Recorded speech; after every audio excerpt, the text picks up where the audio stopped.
Well, howdy, traveler, and welcome back. Ooh, well, don't mind me. I got a toothache. Been acting up on me. I saw a dentist about it. Told me the tooth was gonna have to go. Just my luck, huh? I hate the dentist. No, really, I hate my dentist. When I'm in that squeaky torture chair he's got, and he's looming down over me with his crude metal tools, scratching and biting and clawing inside the soft, wet parts of my mouth, oh man, that's when I hate him most. They gotta all be sadists, I figure. What's that old saying?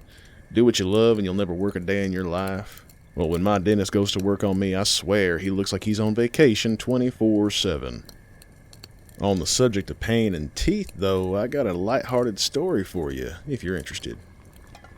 I'm on a liquid diet right now on account of the toothache, but I'll fix you a bowl. You get comfortable and settle in. The dentist tells me I gotta be careful about this cavity I got. Damn thing hurts like nobody's business. Annika Truski had a cavity, too. It ate away the enamel on the back of her right molar. At first, it was just a sting, but after a while, let things fester, they start to hurt. Sugar and wine, even cold air, it didn't matter. They all struck that nerve, and it would twitch, like a child's foot, kicking under the covers. Annoying, but tolerable. So she ignored it. She had work to do. Annika was a sculptor. Not the kind you found in the street fairs or open-air markets, no. She had been a name, a darling. Critics called her sculptures porcelain dreams, softer than breath, and lifelike in their perfection. And she hated every word. Because they were right. The pieces were perfect, smooth, sterile, graceful to the point of banality. Busts of beautiful women with long necks, soft cheeks, and faint smiles. Every hair in place, every pore erased. They had no truth. Her most famous work, Lydia with Swan, stood in the foyer of the Cherry Hill Academy of Fine Arts. A young woman draped in folds and faux silk, her hands cupping a swan's delicate skull. The Academy posted it every year in celebration of modern sculpture. Annika hadn't sculpted anything in almost 8 months. Not since the pain started. She went to the dentist on a Tuesday. The assistant was a young lady, a dental student that tried 3 times to numb Annika, each time with less success than the last.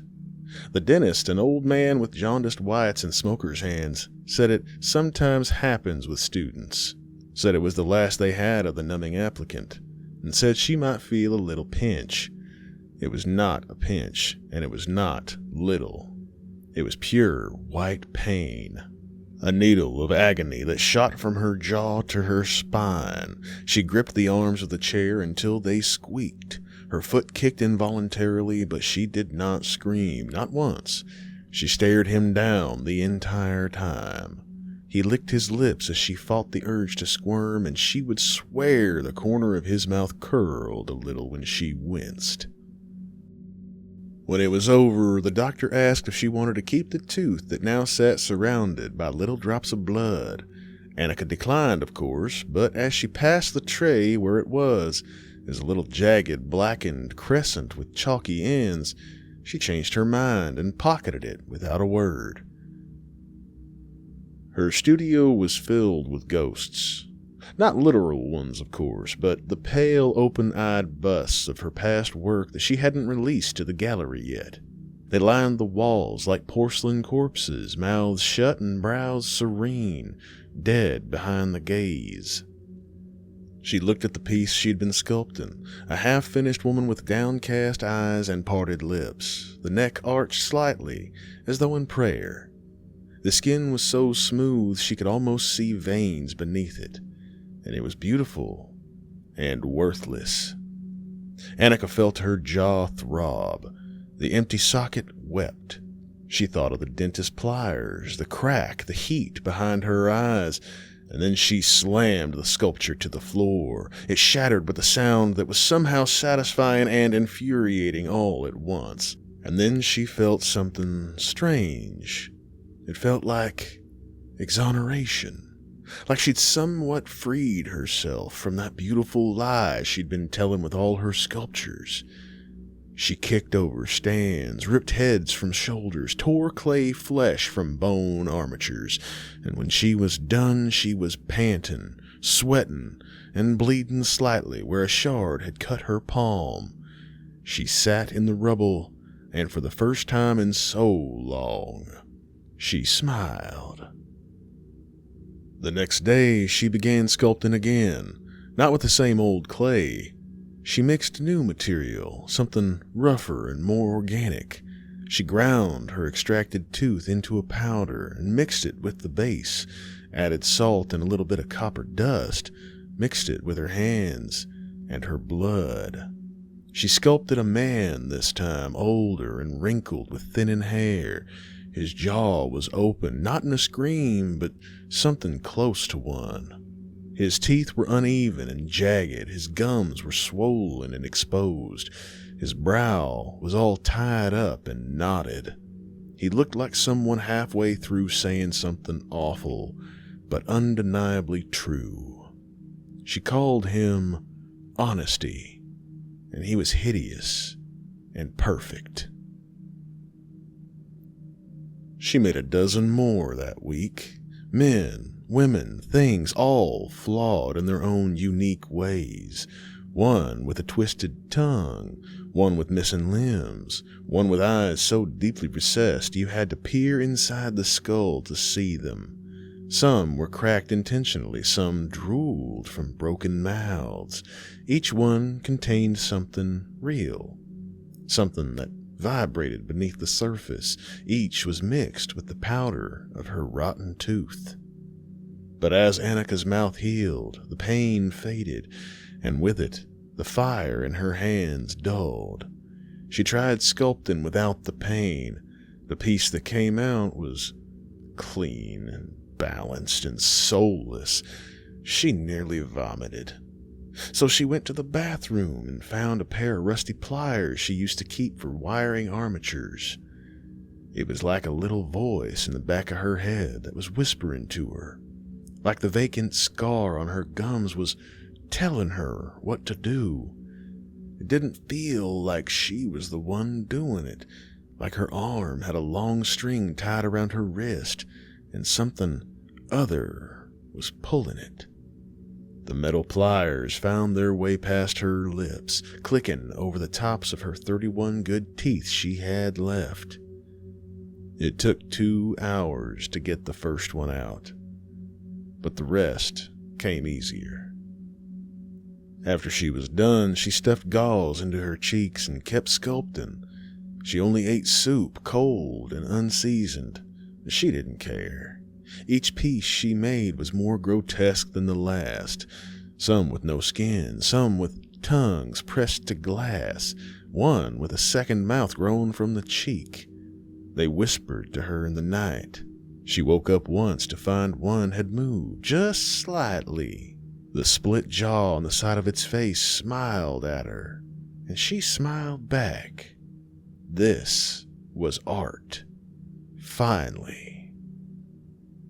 And then came the knock. She hadn't spoken to anyone in weeks, and she certainly didn't expect visitors. Didn't even know what day it was. She approached the door slowly, and her slippers left a sticky red trail behind them. She opened it a crack, just enough for one eye. A man stood there, early 30s, neatly dressed and obviously nervous. "Hello," he said. "Sorry, are you Annika Truski?" Needless to say, Annika stayed silent. I just wanted to say thank you. I saw your latest pieces and I don't know what to say, ma'am. I've never seen work like that before. It's like you reached into something real and pulled it out raw. Oh, just thank you. If there's anything you need," he added, "I'd be honored to help. Truly, you're brilliant, and I'd love the opportunity to add to your work in whatever way I can." Annika blinked, then opened the door, just a little wider, enough to let him in. He didn't even notice the smell at first, just clay and chemicals, he probably thought. He stepped inside and stopped dead. Sculptures lined the room, grotesque things with rotten grins and shattered brows. One stared directly at him. He took half a step back. "Oh! It looks like you're in the middle of a really important piece. Maybe I should come back later." The lock clicked behind him. He turned. Annika stood there, lips swollen and jaw sagging. She raised the pliers, and he barely had time to scream. The next bust she made had dimples. His teeth were too straight, but she cracked them with a hammer first, just a little. She called the piece Gratitude. It smiled wide. And if you listened real close, when the house was quiet, you could hear it hum, like something living, like something trying not to scream.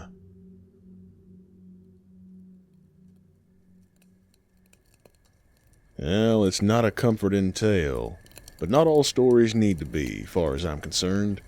Some stories are just meant to be told late at night around a fire.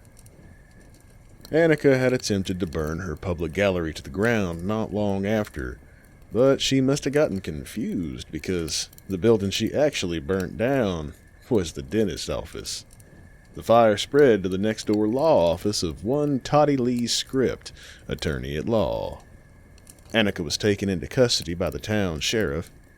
She was charged with 2 counts of murder, one for the young man who paid her a visit, and the dentist, who was passed out drunk at his desk when she started the fire. He perished in the smoke. Annika met her end at the gallows.